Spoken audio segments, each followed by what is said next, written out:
ગુજરાતના ગાંધીનગર સ્થિત cyber centre of એક્સલન્સે એક રાષ્ટ્રીય અને આંતરરાષ્ટ્રીય સ્તરના સાયબર ક્રાઇમ સિન્ડિકેટનો મોટો ભાંડો ફોડ્યો છે, જેમાં કરોડો રૂપિયાની છેતરપિંડી થઈ હતી. તેમાં બેંકના અધિકારીની સીધી સંડોવણી બહાર આવી હતી.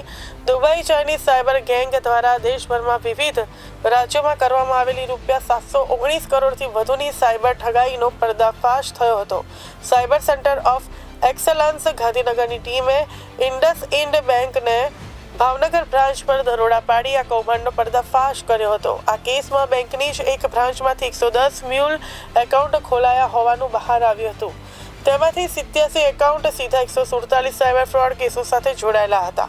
તો આ એકાઉન્ટોમાંના નાણાકીય 130 અલગ પે ખાતાઓમાંથી મોકલાયા હતા, જેની ફરિયાદ રકમ રૂપિયા 719 કરોડથી વધુ થવા જાય છે.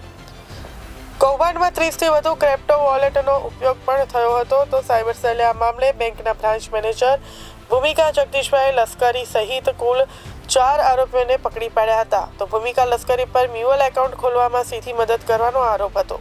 તો સાહિલ સાધ મેનેજરના સાથી તરીકે મીડિયેટરની ભૂમિકા ભજવતો હતો. તો ભાર્ગવ પંડ્યા રોકડ અને ક્રિપ્ટો દ્વારા નાણાં દુબઈ મોકલવામાં મદદ કરતો હતો અને મહિપાલ સિંહ ગોહિલે મ્યુલ ખાતામાં પૂરા પાડતો અને રોકડ એકઠી કરતો હતો. તો બેંક અધિકારીઓની સંડોવણી ધરાવતું આ રાષ્ટ્રીય સ્તરનું કૌભાંડ સાબિત કરે છે અને સાયબર ગેંગ્સ અને બેન્કિંગ સિસ્ટમનો ઉપયોગ કરી રહી છે. તો 700 કરોડથી વધુની આ ઠગાઈમાં હજી પણ વધુ આરોપીઓ સામેલ છે કે કેમ તે અંગે સાયબર સેલે વધુ તપાસ હાથ ધરી છે.